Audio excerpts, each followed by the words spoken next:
What's up, everybody? Back again. Warp Charge Gaming is I, George, here with Chris and James.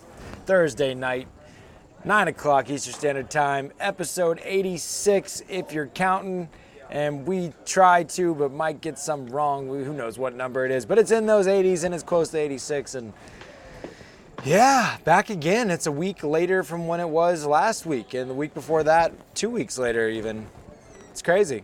It's crazy. That's an accurate statement. Yeah. Everything you just described is, yes, it's correct. It's like time keeps on slipping into the future. Before we got live here, we were like, yo, there's things to talk about. What are we going to talk about? We quickly realized there's plenty to talk about. I just thought about even just now how over this past week I got to see what the Nova Open schedule is. That's kind of cool. That came out in a newsletter and I kind of missed it, but someone made me privy to it. So got a little bit of flavor there to talk about. I'm excited about what I have seen. And then Adepticon's coming down the pipeline here, but obviously the big weekend this very weekend is LVO. Big weekend for the 2019 ITC season to come to its finale. Mm-hmm. Yeah. There's a lot of talk about Marines being heavy-handed. If your head's not in the sand, you know that a large portion, over 40% of people are going to be bringing Space Marines, and I wonder how many of those Imperium players are actually, in addition, bringing Iron Hands. And then on top of that, how much are their lists almost exactly the same in a lot of majority of the portion of it, you know? And how is LVO going to deal with their infamous character dreadnought issue, where they've been like, yo, all of you guys have asked to take these Chaplain Venerable Dreads, and none of you guys have had your conversions approved. So, what the heck? Yeah, right, no doubt. Yeah, it's there could be some yellow cards, some stuff being removed from the table. It's going to be heavy-handed. It's a little crazy. GW's got to be, there's going to be a nerf bat. Right? Yeah, no kidding. It's so, I don't know if the solution is to just up the Dreadnought by 1 wound, because that seems like it would fix a lot of issues. If it's a character above 10 wounds, who really cares? Yeah. You want a solution? Oh, let's hear it. You ready for the solution? You ready? You better not suck. I'm excited now.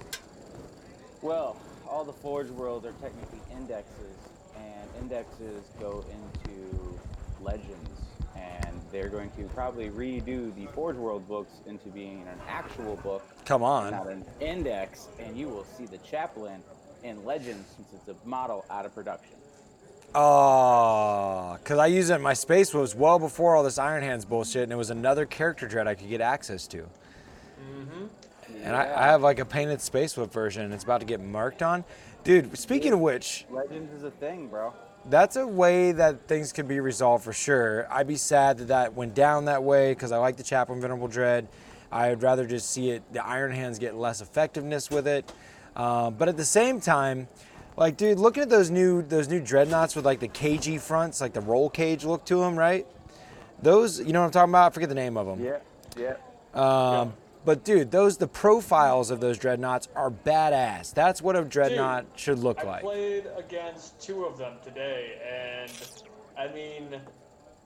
they're not the most amazing in close combat or anything, but or at least not the ones I played against, but it's they do everything you hope a dreadnought to do, and then on top of it, they also have flamers that are really good. Yeah. It's almost like the good flamer weapons they have are just icing on the cake. Oh, we got this for free, basically. Well, they get to deploy right up in your grill. Mm-hmm.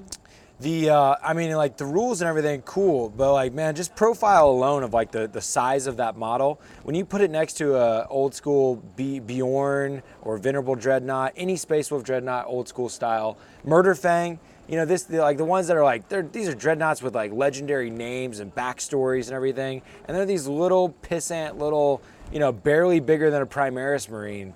And here you got these badass new dreadnoughts. I hate the fact that I have painted awesome dreadnoughts that are literally, they need to be replaced. And it's sad. No, and I was going to say, the new dreadnoughts or the Primaris dreadnoughts are literally bigger than the baby knights, the Armigers. They're bigger than the Relic Leviathan dreadnought. They're like they're almost like Dread Knight size, the old Grey Knight Dread Knights. Those were a sick profile, a Riptide size, you know. And we got these little baby dreads that are supposed to like rip somebody's face off, but they're practically just a little bit taller than a Space Marine now. Are you complaining, sir? Yeah, I'm sad at both that I'm gonna have to. As soon as I see the new dreadnoughts, I'm gonna want them. I'm gonna want to buy them, and I always get upset when you spend a shit ton of money on GW products and they become obsolete. It's a part of the equation. It's a business model, all that. But from the po' boy perspective, it hurts. Well, I mean, like looking at it from just like the devil's avocado over here. Nice, good one. You know, like they are supposed to be tombs for Marines, and technically the old school dreadnoughts are just a little bit bigger than the Marines that are supposed to go inside of them. So like the question becomes like, are they like correct size where the new dreadnoughts are too big? But I mean, at the end of the day, that's just like splitting hairs. You know what I mean? Yeah, I can respect that thought process, though. I guess that helps me sleep at night. Yeah, so there, James, you still got that list pulled up of the most like. I have it. We were talking about some of the No like list. the big Tau player that won. What was it? Sigmar. Nova. Did he win Nova with Tau or? He won Nova. He won Nova, and he won many other tournaments. He is now currently #1 over Jim Vessel in ITC. And the player that has done all the work for his name with the Tau faction has switched to Space Marines going into the final tournament of the season. Yep. Wow. And Iron Hands at that. And apparently his gaming club, about like 9 deep, are also all running Marines with the variants of the same list. That's Indeed. the word on the street, or even just by the app. Sickening. Well, let's listen to some of the mainstays of these Iron Hands Marine lists that are hitting the scene at LVO this weekend. Break it down for us, James. Break it down for us. The breakdown. Yeah. Am I going to read the list how it is, or you want me to kind of go through it? as You it's read? you can just throw in the your 2 cents. You know, make it however you like to say it there.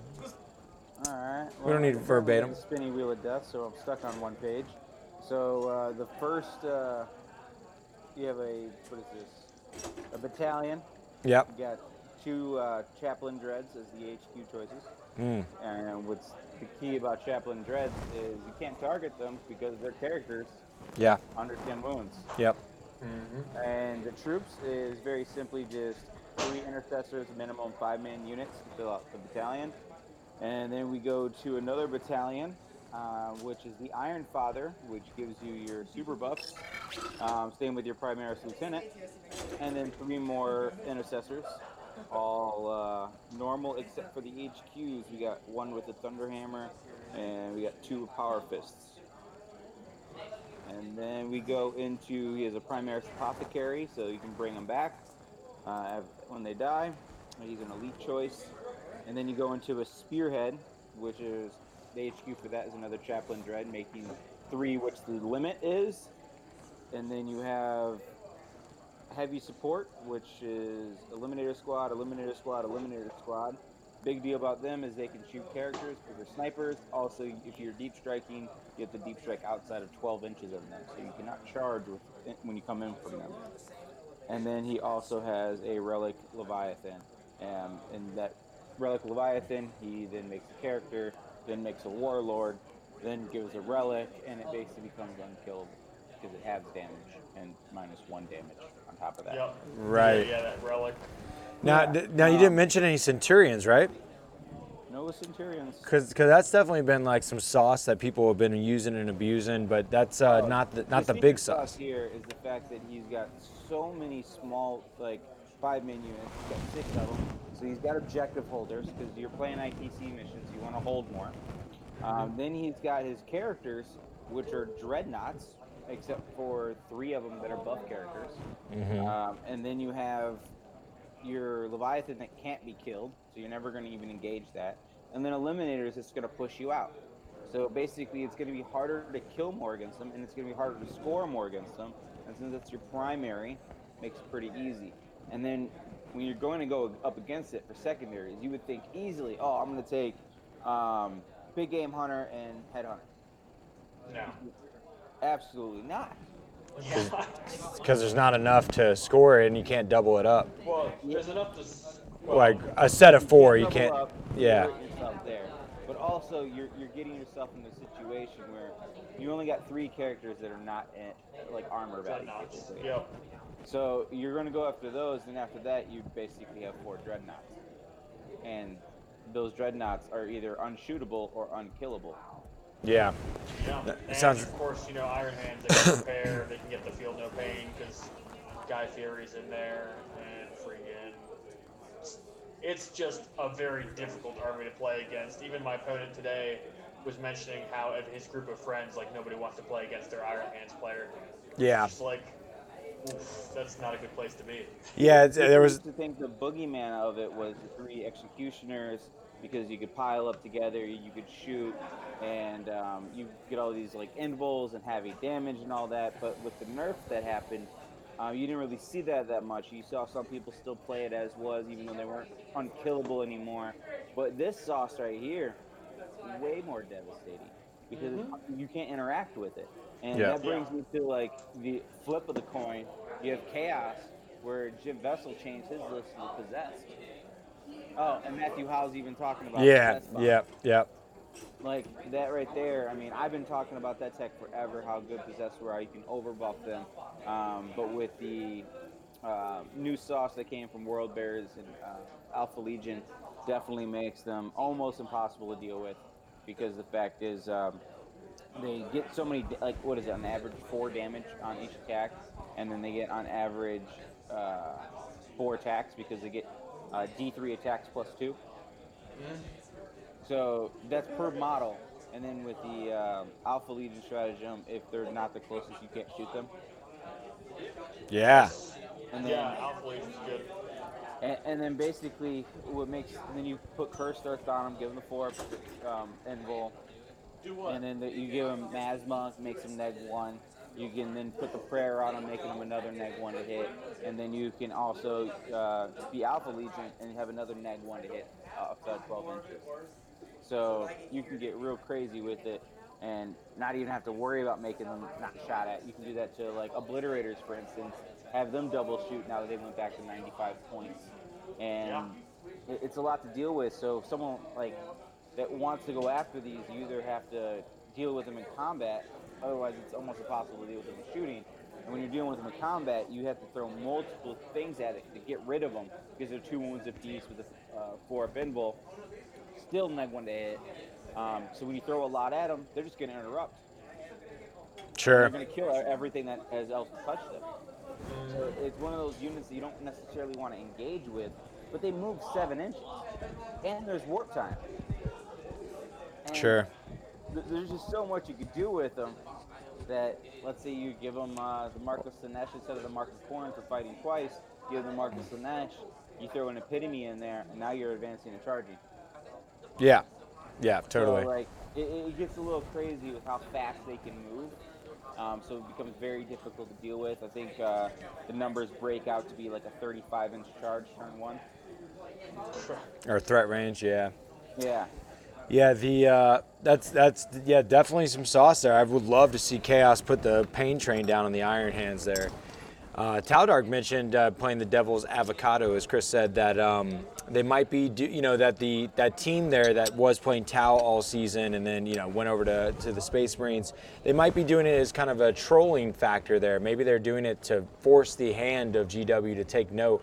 I think it was Adepticon. I can't remember the mission or the scenario, but one of the homies that you had, James, they were playing like an army type that was based on breaking the rules of the tournament mission, because they thought the tournament mission was silly, so that and they saw a loophole to how they could break that mission, so they ran nothing but like this concept that breaks the mold of the rules. And I mean, I definitely would respect that if there was like, oh, you're going to play some Iron Hands, well, fine, we'll bring this cheesiest, stupidest sauce and make GW fix this shit. I see Chris showing off his latest and greatest case that we've been posting on Facebook and stuff. Looks awesome, dude. Thank you. I've just been doing a little bit of side painting and stuff to it. It's Yeah. a fun case. I got to actually test it out to take it into the field of battle today, so that was always fun. Yeah, it looks like a lot more robust than a Crystal Fortress case while still showing the contents inside. Yeah, Yeah, well, it's only got one little window, but I mean, to be fair, you know, it gets the job done. Plus, I kind of like it.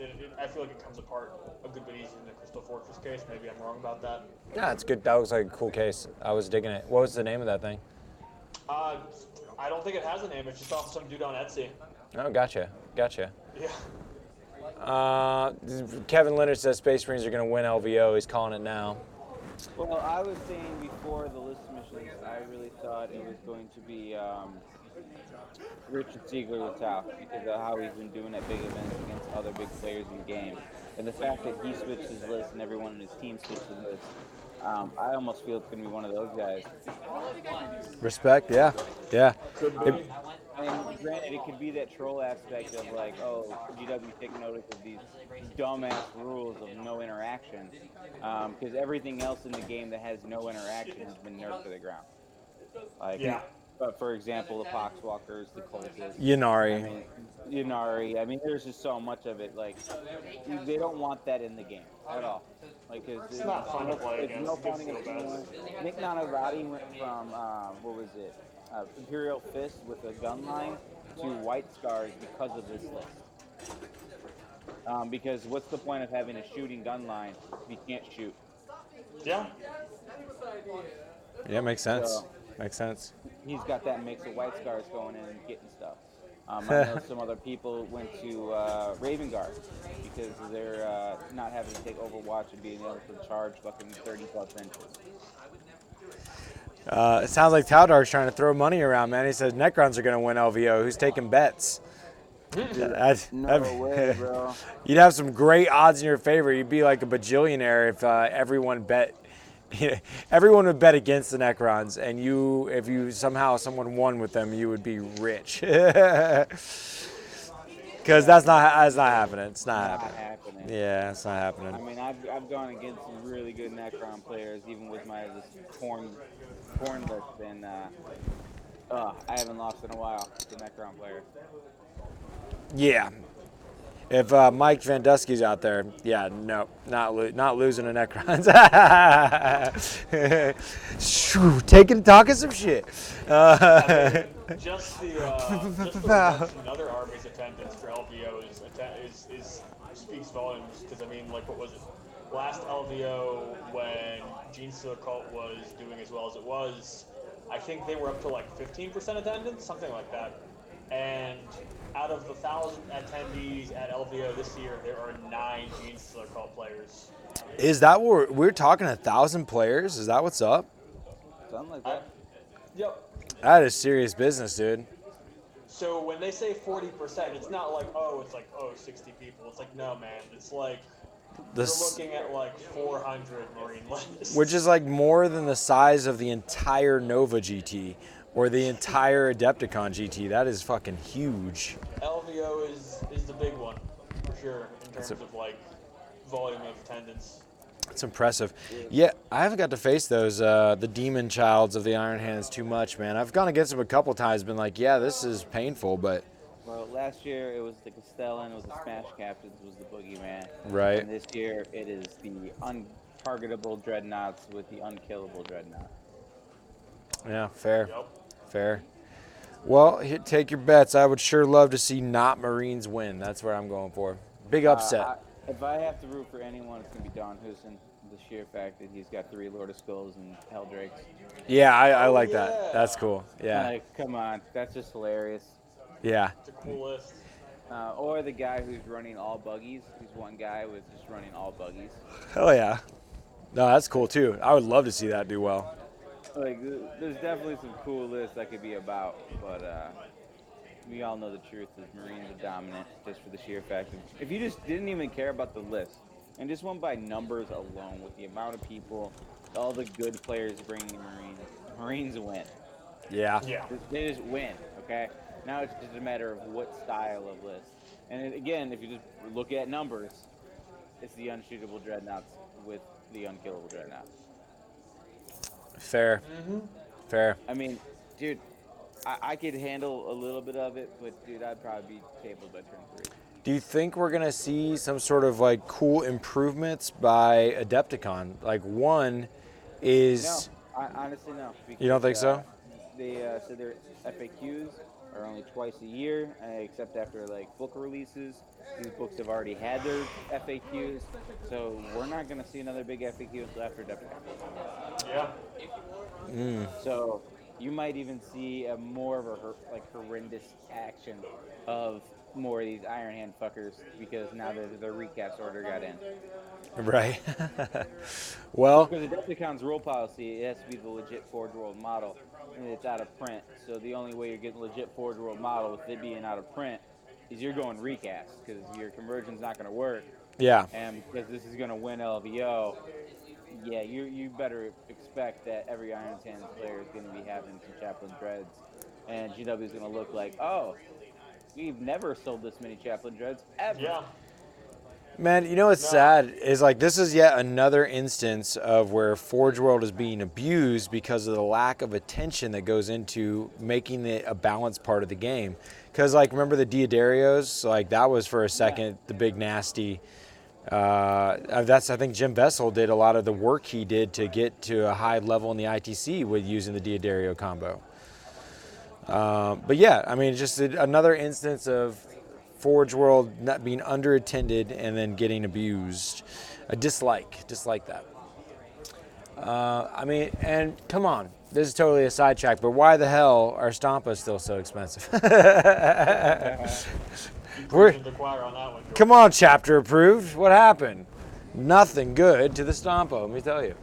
Dude, I don't know what they were thinking on the Lord of Skull model besides sell, sell, sell, you know? Oh, it's because it's such an expensive model with very little plastic. It's like, it's all hollow, bro. Just sell the hell out of this thing, yeah. That's crazy. This thing is stupid cheap now. I don't imagine it staying that price. Yeah. As far as point-wise, I see it going up next time they come out with something, but they're going to keep it that way for a while, sell a bunch of them, because people are going to want 3 of them just to run that list at a tournament. Yeah, feel that. I mean, there's plenty of 3-night lists out there. It's no different. The only, I think, biggest difference is you can now chain in your psychic powers, your stratagems. Oh, you're having way more like assistance because you can add a whole battalion into it that actually has a beef to it. Oh man, we're talking Warp Time, Cursed Earth, Infernal Power, Discos with a +1 to hit. Iron Warriors as with their strats, Demon Forge. There's so many good chaos abilities for the Lord of Skulls to take advantage of. It's crazy. Not to mention it's a huge fatty model that has line of sight blocking built in, you know? Oh, that's one of the best parts about it. Yeah, you can really use and abuse that for sure. I mean, compared to like the Chicken Walker. Yeah. Oh yeah, definitely. Shoot right through those legs. The reminds me. Try it. Oh, that's looking sick, dude. Give you a close up on that. You can actually see the light shine through the blurry cameraness. Yeah, light shining through blurry cameraness. That's cool, man. Good work. Yeah. I look forward to. 2 days just to build it. If people want to kind of follow your hobby progress, you post pretty regularly on our Instagram, yeah? Yeah. Yeah, you guys check it out. Check out that action. You just got me thinking about. My buddy wants to try a narrative kill team match to put on camera, and it's apparently I forget where he said he found it, but he found several narrative campaigns where there's one that's co-op style, and you fight against a knight. So like you and your friend go up against a specialized knight built for kill team, and in these rule sets, the knight you can only fight the area like the different parts of the knight, its arms and its leg and its torso and shit, all have its own like wound characteristic, and you're only able to fight the different elements of the knight when you're on the same level as the knight. So first you gotta like take out its legs, or if like you have fly or you're on a building, then you can fight it from up higher. And it's like a co-op mission versus a knight. So that sounds fun. I might use the kite model for that. But then additionally, it made me think about what's going on at Nova this year, because I'm always trying to see what's going on there. Like for instance, at Adepticon, I think Kill Team is only on Sunday. Like they shortened the amount of potency that it had. It used to be bigger than it was as far as how much attention they put to it. Nova is still running Kill Team stronger than ever. They have all 4 days filled with Kill Team. But let me bring over the schedule that I took of the quick notes here. So I put down the information for Age of Sigmar, Infinity, and Kill Team, as well as Warcry for Nova Open. And they didn't have a clear schedule on 40K yet, just the narrative side. One thing that was interesting in their emailer out, and thanks Matt Hull out there in the world, he sent it over to me, the newsletter. But they are taking requests right now for people that want to shoot them an email that you would like to participate in an ETC style or ATC style event for 40K. So instead of, say, the trios, they might be doing like a 5-man team or the 4 or 5-man team for like they do at the ATC, where you match up multiple different opponents besides just the trio style. So that's exciting to consider. What's also awesome is the first time I've ever seen it is a Kill Team event is going down Saturday and Sunday. So and what's cool is it's not just 2v2. It's we don't have the packet yet, not till late February, but it's a 4-man Kill Team event. So you can literally, you're going to have up to 4 of your buddies playing on a Kill Team. It could be multiple, 2 2v2s or a 2v2 and 2 1v1s, or is it going to be 4 1v1s? We don't know. It's exciting. So I look forward to that happening. Unfortunately, I'm not going to be able to participate this year by the way that they have, I got conflicted schedules. I just got a huge new Infinity army. I'm real tied into wanting to play some Infinity competitively in these big majors this year. So I'm gonna sign up for every Infinity tournament at Nova this year. They have a narrative event on.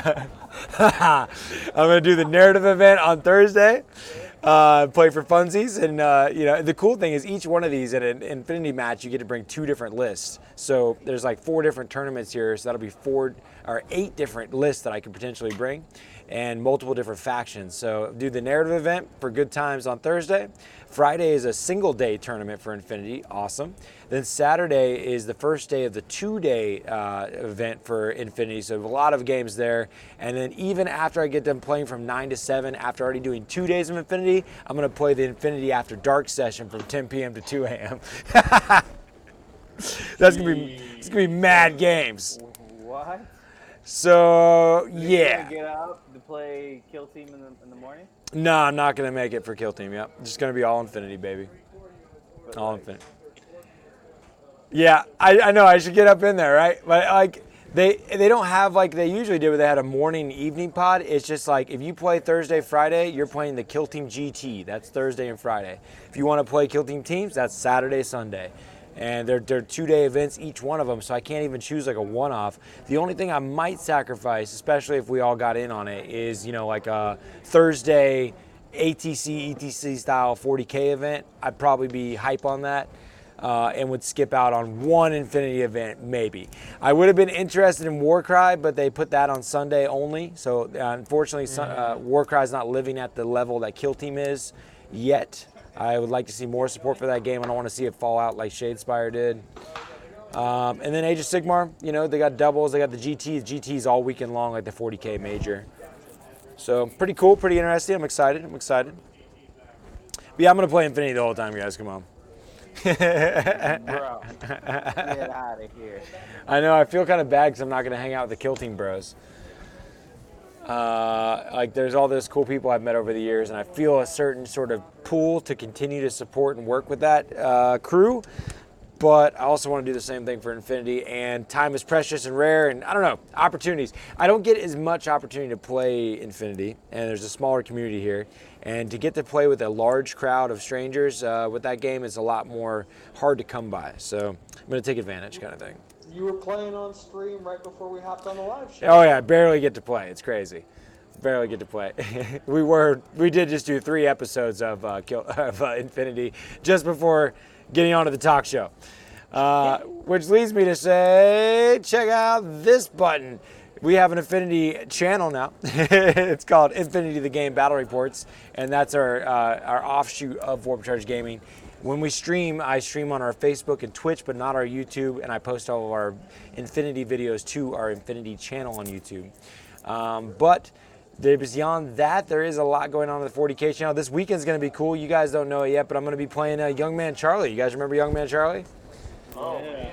Yeah, for the first time, we're going to get a game on. I think he has a really cool-looking Ultramarine army, so I'm pretty sure. Just painted up whatever the magic guy is. Young Man Charlie did? Tiberius? Yeah, that's the guy. Nice. Yeah. Yeah, I look forward to taking him on. So I'm gonna run the big smashy. I told him, I was like, dude, please bring big guns. I'm gonna bring 2 Order Skulls and a Chitin and 3 Order Discordids. So I hope Young Man Charlie brings the big guns, all the Meltas, and just rips me off the board. But I'm gonna sure try to smash him with no mercy though. All with love. And then he plays like every week. He plays more than me at this point. So. Hey, don't believe it. It's true. And then the right after that, we're gonna go right into an Age of Sigmar battle. So Sunday's a double header, 40K into Age of Sigmar. I'm gonna play my new Tzeentch against Sylvaneth, the Tree People. So that'll be a good time. Some good times on Sunday. What's tomorrow? What is today? Today's Thursday. Tomorrow's Friday. Tomorrow, I'm playing against Iron Hands. Yeah, Oh, man. yeah. So that'll be cool. That's at 2 o'clock.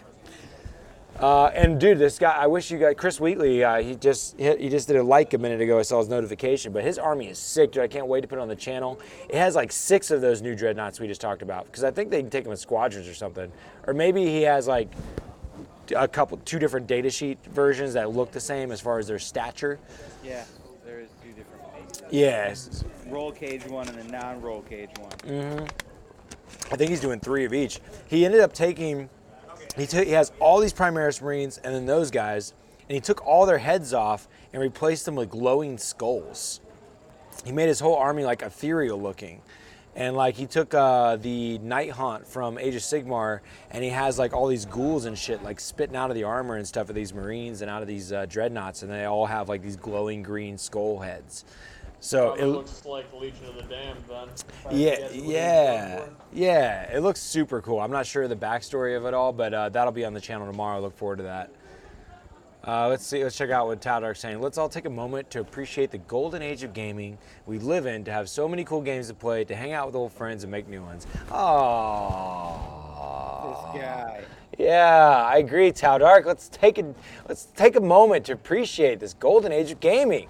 Like, you know, there's Infinity and Warcry and Kill Team and Age of Sigmar and 40K. And a lot of people are into, there's a big resurgence with the Clone Wars that came out for the Star Wars Legion game. A lot of my buds have been jumping into the Star Wars Legions. Actually, my friend that I'm riding up to Adepticon with is a new found Legion player, and he's been in love with the game. Also seems like if I cared about Star Wars more, I would be about this game, because it seems it has that kind of Infinity-esque, very balanced element to it, is what it looks to be.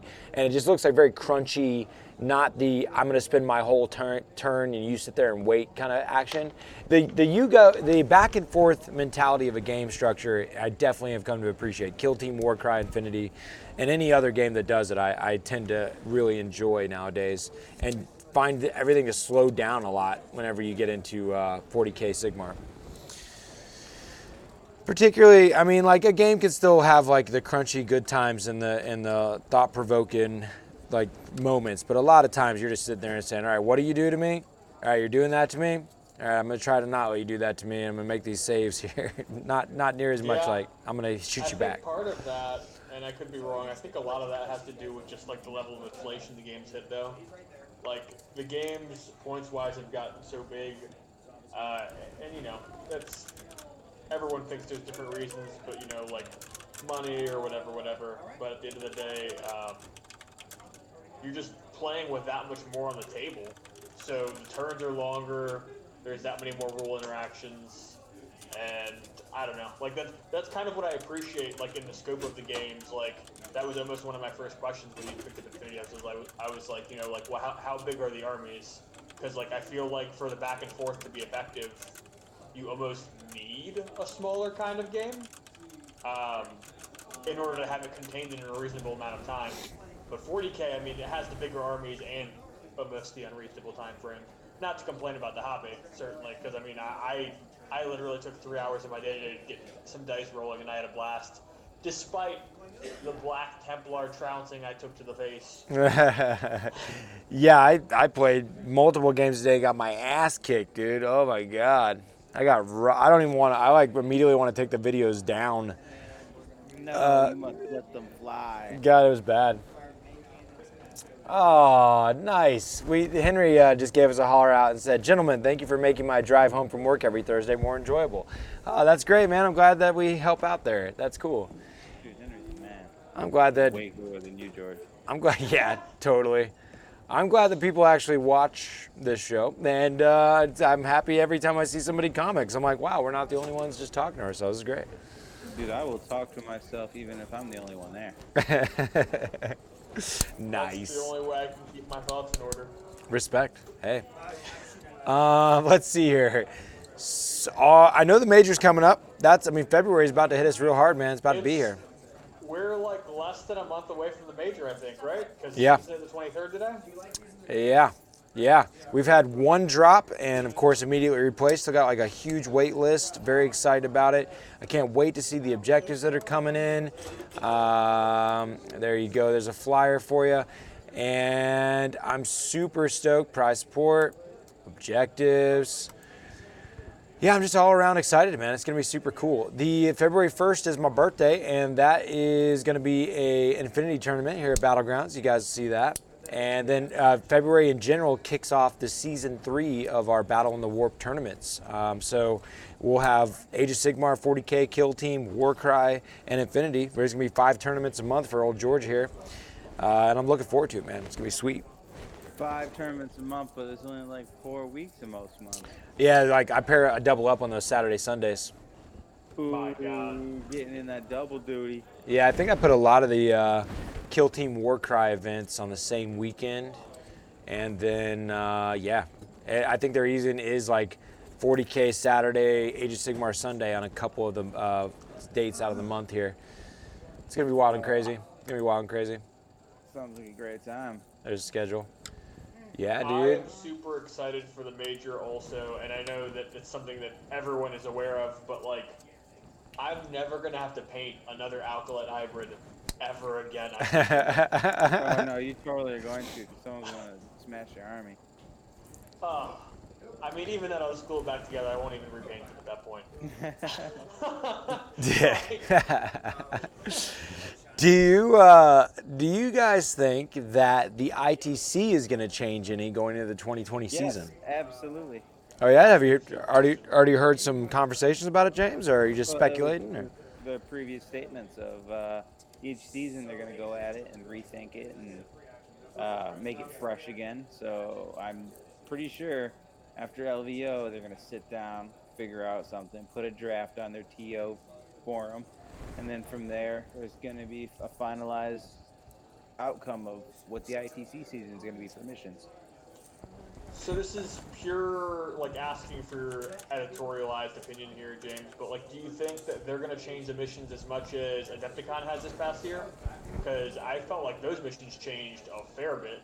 I think they will in some aspects of it, but I don't think they'll ever go as far as changing their deployment zones. Okay. Yeah, that was a little crazy. They do like to keep it as true to the actual rules as possible, and that's what like one of my thoughts was with it is like ITC notoriously for those that are not familiar with it, they're like, oh, that's the thing, that's that rule system that like changes the rules a little bit. Like obviously the biggest thing that everyone knows is the bottom floor ruins are block line of sight, or 3 inches from the edge versus 3 inches from the center, or model leaning over, whatever. Like, we know that Frontline Gaming, they're involved with being play testers for GW, and kind of like the Nova Open organizers, Mike Brandt for Kill Team, we see precedences and we kind of see like a preview of whenever they make a rule happen, it generally follows suit with GW down the road. And you feel like things are aligned, but the integrity of the rule set being as true to the GW presentation as possible seems to be a part of the alliance that Frontline has with GW themselves, in my perspective or observation. From my observation, I would say since they're trying to be the independent tournament like circuit, they're trying to stay true to the game as far as the just tournament aspect of the game. Yeah. So I don't see them trying to ever steer away from that unless it's for the health of the game. Yeah, so we're not really going to see many rule changes, but we're definitely thinking we're going to get new missions and secondaries and things like that. But yeah, maybe but I definitely see it being still like you need to kill something, you need to hold something. The game's never going to change from that. it's a good mechanic. Yeah, I like it. I can just imagine some more narrative stuff almost infiltrating it, so that you have like capture the flag, for instance. Yeah. You know what I mean? Like things that esports wise that people know of, like King of the Hill, capture the flag. I'm sure there's a bunch of other ones that I'm just not thinking of at the moment. Sure, I follow you. Yeah. So that if you're watching a stream of it, you can now follow it because that's where the business is. So what? Nick Nanavati's moving to Florida to pursue his thing. He's separated from Knights of the Game Table and starting his own deal. Oh, really? So Yeah, man. what you're telling me is IGC is going to bring night fighting back? No, I'm just joking. I don't think they're gonna add that rule to it, bro. I don't either. Yeah, If they do, I'm ready. My Catan is loaded. Hell yeah. I'm definitely curious to see what comes about here. And I'm curious. I'd love to be a fly on the wall for those conversations and those processes. Any change in rules for tourney settings is what Dwight was curious of. I think they yeah. standardized the top 100 tables at LVO for terrain. Oh, really? And a lot of people did change their list because of these terrain changes. That they knew that since they were going for the win it, they needed to be on the top 100 tables, probably stay there the whole event. So they needed to make sure their list could play to that. I don't see ITC necessarily doing that for everyone, but I think when they do their tournaments and they say to like qualify for this, qualify for that, qualify for this, I think at a certain level, a tournament needs to be held to a certain standard for terrain. Certainly. I think there'll also be a focus on time. You know, like I think that the half their missions being full deploy versus back and forth, was a mechanic based on time. And I'm curious to see if that is something that gets more, it stays around. Obviously, Chapter approved to introduce that, and ITC adopted it. Curious to see if that changes at all or anything of that nature. It's lots of curiosities there. I like the Adepticon. Chris, did you play the Adepticon mission in your game today, or?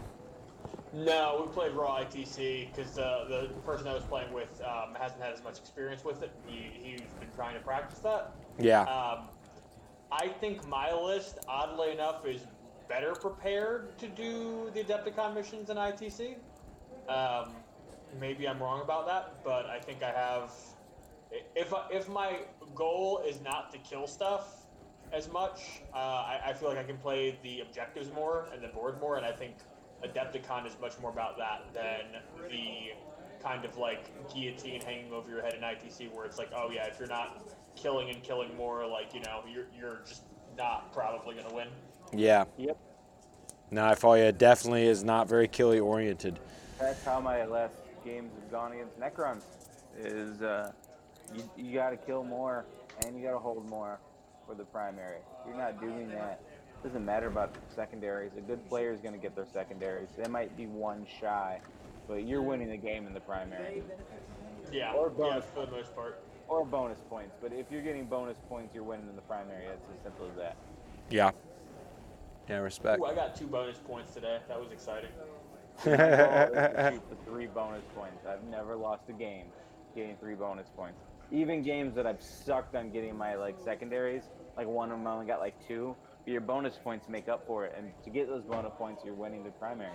Well, yeah. one of the reasons is the bonus points are exclusive. Well, both for the primaries and the bonus is unlike the secondaries and unlike the initial first 2 points of did you kill, did you score, did you get your secondaries. Well, each player has an equal opportunity at that.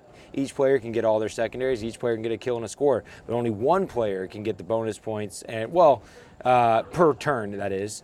And then only one person is going to get the kill more, score more. So those points are kind of exclusive and push above that tiebreaker scenario.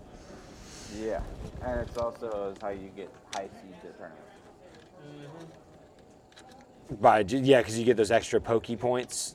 Yeah, if you're going to, let's say, a 35-man RTT, there's going to be so many people undefeated for the day because they're only doing 3 rounds that you need those bonus points to be considered a place.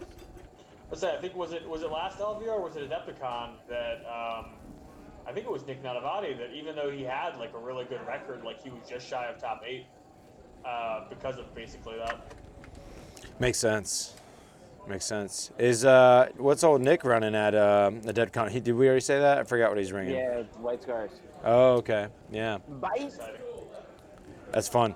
I love seeing a sick White Scar army on the table is so rare, and I'm always excited when I do see it. Oh yeah, and I don't think Nick's gonna be bringing that. Not to talk shit, but his hobby and skill is kind of known. Yeah.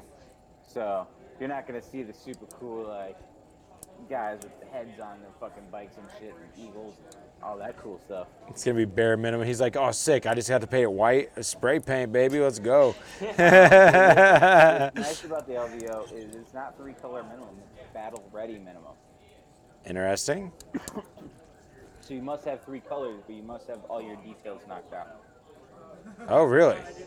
Yes. So like my cultists, for instance, that have like three sprayed and then dipped, like those wouldn't fly. You have to pick out those weapons. That's nuts.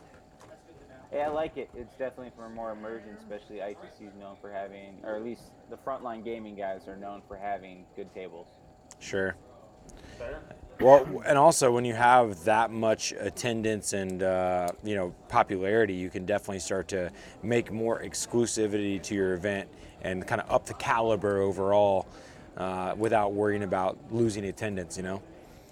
Well, I agree, and I think that's kind of something that I like about these big events. I mean, even with the Warp Charge, the major coming up, like, if you can turn these events into something that's a hobby goal for you as well, dude, even while I was getting my butt kicked today, like, the few passers-by we had in the small little game store I was in, 2 or 3 of them stopped by and were like, oh, dude, your models look amazing.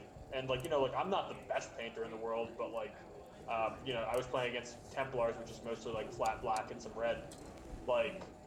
My army looked pretty good for what it was. And, I don't know, it gives feel good. You get the worm fuzzies and all that. Oh, totally. Oh man, my first year at Adepticon, I ran Index Space Wolves and got my teeth kicked in. But it was the first time I ever got to play the fully painted army, so I was loving it, despite, there was moments of feeling a little sad inside, but really only the first game when Thousand Suns just completely annihilated me. Oh, that was bad, man. First game of Adepticon, all right, here we go. Let's see if I can stand a chance. And I'm the dumbass that put all my Thunderwolf Cav and all my characters bubble wrapped in this tiny, big, fat circle. And he he did the Infernal Gateway where it hits everybody within 3. And he did it with Magnus all jacked up and just destroyed him. Literally all my characters. I pulled off nearly 75% of my army in one psychic phase. Yeah, that's not... That would hurt a lot. I felt dumb. It's let me put my pretty new models on the table and let me take them off again. And into the warp. I'm sorry I actually bored you at this game and gave you no competitive challenge here, but shake hands, I'll see you later. Walk away in shame. Yeah, you think the guy that films himself playing games would be pretty good at them, but that's not always the case, guys. You don't have to be good to turn the camera on, all right? Yeah. I wouldn't. Yeah, I'm not very good at the games. You gotta have fun with it. For some reason, I trick myself all the time because I'm pretty good at studying the rules. I like to read the rules. I like to remember them and digest them and think about them in mid-play and stuff like that. I'm good at thinking about the rules, but I'm not good at executing them effectively to my advantage. I'm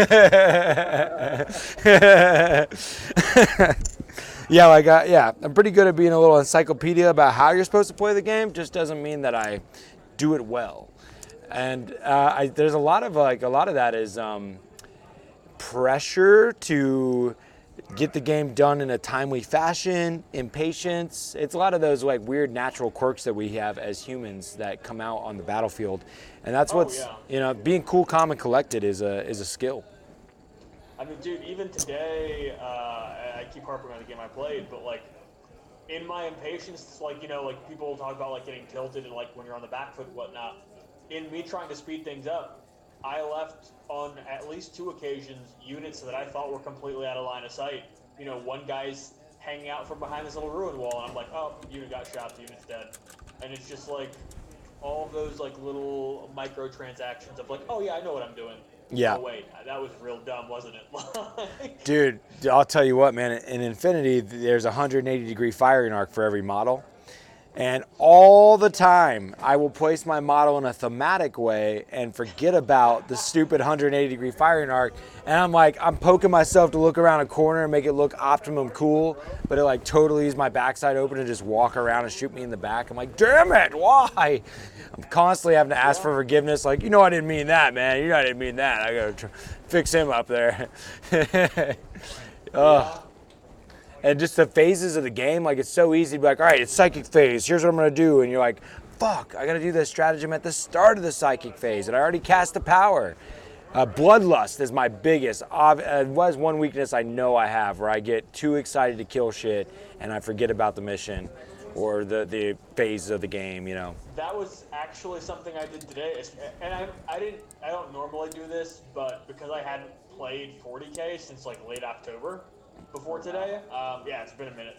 I actually wrote a list on a sticky note of like all the things I need to remember. Like, all right, these are the units that go in reserve. This is your flex. Like, this is when you can use these stratagems. Do not forget this buff. Like, Totally. just something to have on my person so I could be like, looks down. Okay, I'm not stupid. Oh, I'm about the cheat sheet life, man, for sure. I like, that's what I mean. Is like on paper, like Taldark just said it great. He's like on paper he's a tactical genius, but at the table he's the village idiot. I feel the same way all the time. Hey, because I know this is prevalent in most people's psyche, I build my list to kill people. Yeah, sure. Yeah, it's a solid one. I mean, if you can, stick that little wooden plank under someone's fingernail and just keep jarring it, like, I mean, they will continue to just like roll face across the whole freaking gaming table. Like it's bad. Sometimes the worst part, it's one thing to like get on tilt, fuck some rules up and stuff like that, but the thing that kills me the most is when people quit, when they drop a game early. Cause dude, the other night there was a Thousand Suns player and he was doing fine, like against this Iron Hand player. But as soon as the Iron Hand player got a few stacks of some crazy good rules, he's like, well, you're Iron Hands, there's no way I can win, I lose, and he just quits. But it's you're not gonna get any better doing that. Yeah, and there's still a whole game ahead of you. Chris is notorious for beating me in the end, where it seems like the game's mine, and he'll pull out an awesome defeat for me at the end. And it's never give up, never surrender, man. And like that, when you feel yourself you see yourself lost, you still just gotta grudgingly play it to the end until you can math it out and see that there's no mathematical way to win. Then you should not quit. There's always a mathematical way. No, there's not. You roll every save, they roll every one. When there's 5 to 6 turns and then there starts to be so many points scored and you don't have those so many points, so you start to be like, you can lose on the primaries, for instance. You table them, or they concede. Yeah. Okay. In their head.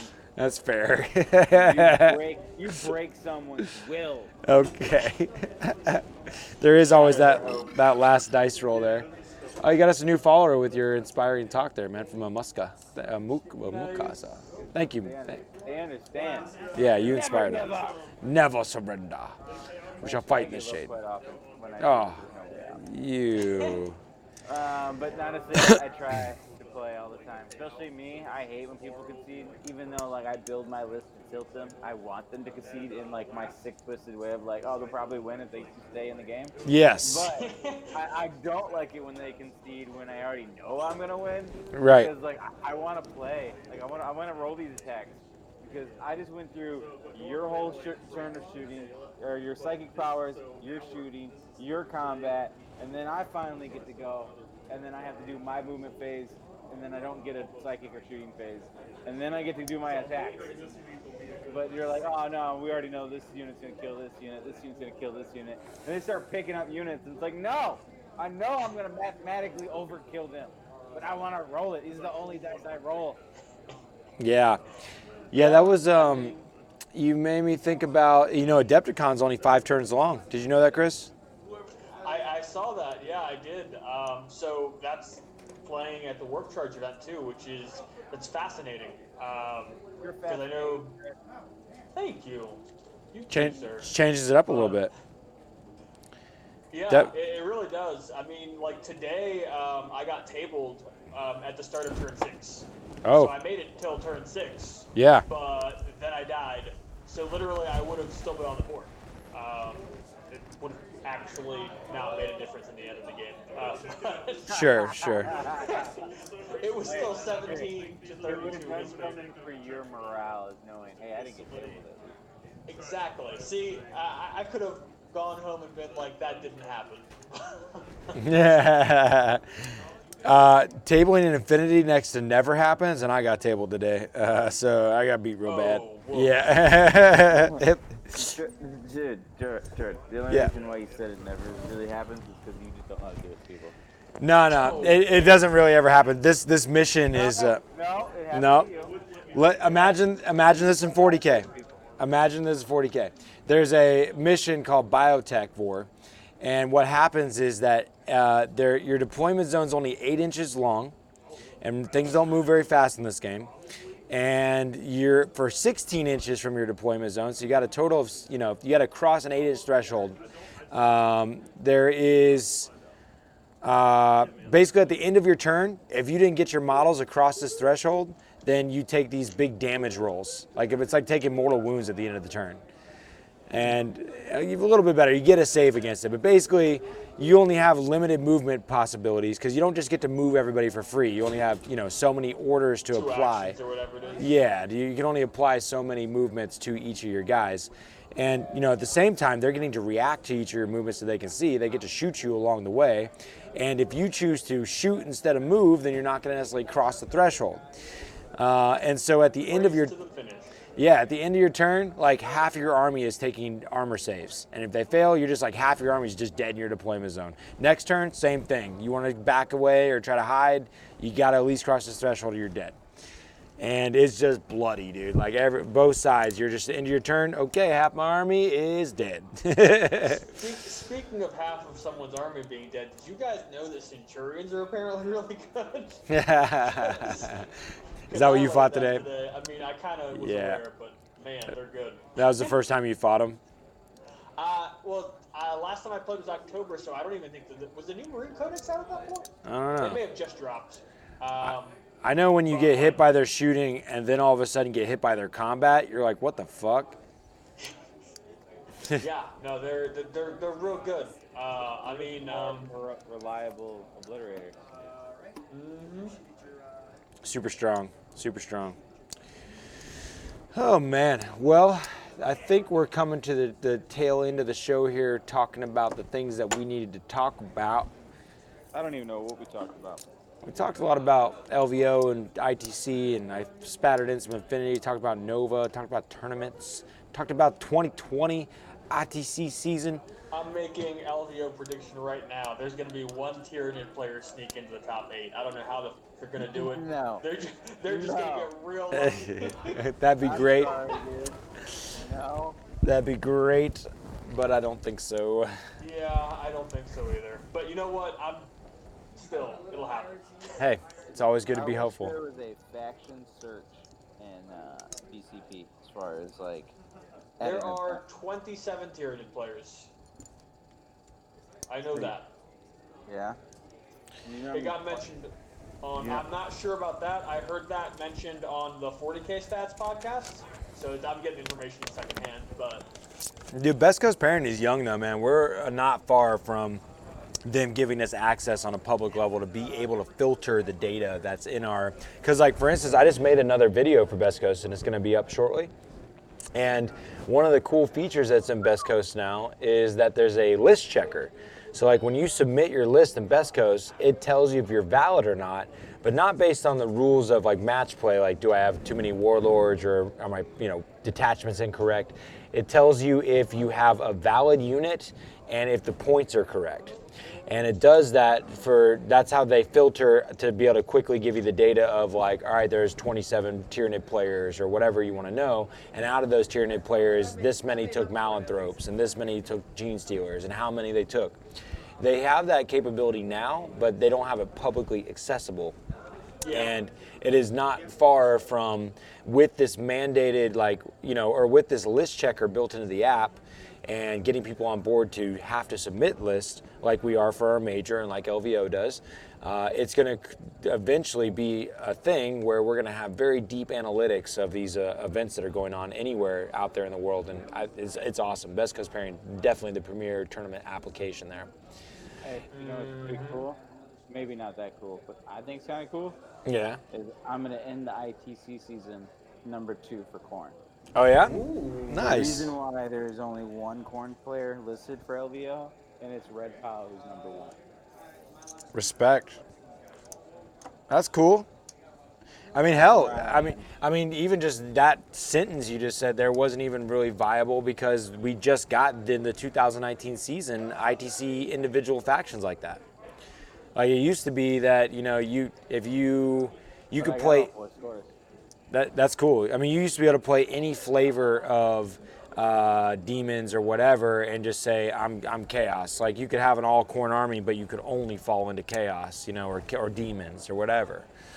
Now to actually be able to be Corn, Slanesh, Nurgle, Tzeentch, and be able to even support the other sub factions. I was number 1 for Chaos Space Marines prior to that change, and then I was number 1 for Corn until Red Pal took over.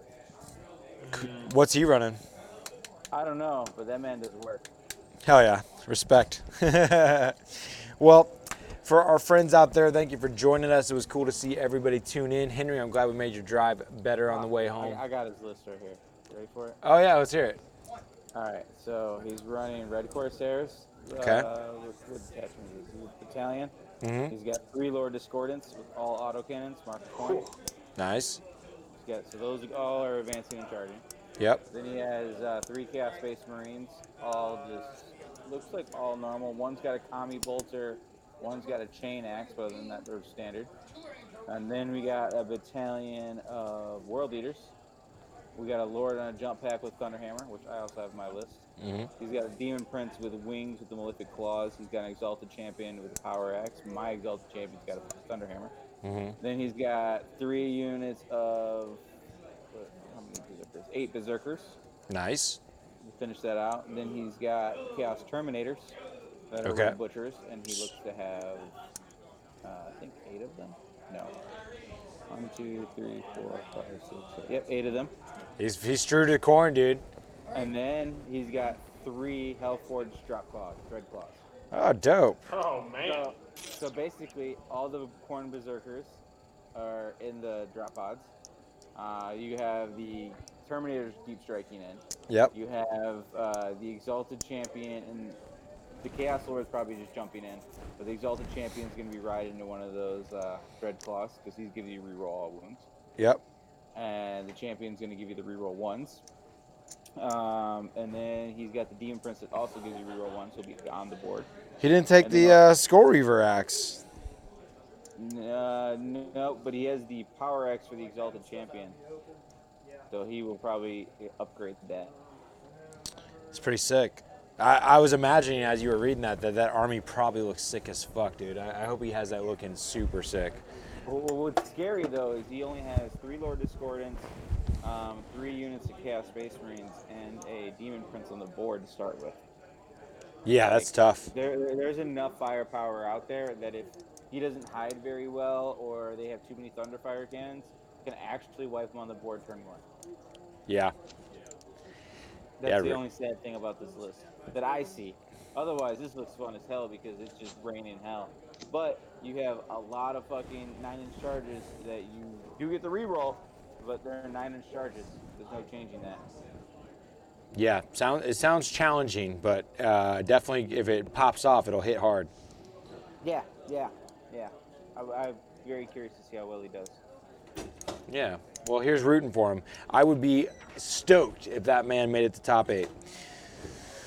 But obviously, I'd be happy if he wins 3 games. Yeah, I was gonna say that's not to be expected or anything, and nothing against him. I was the top Corn player at Nova, and yeah, you're gonna win 3 games. Oh man.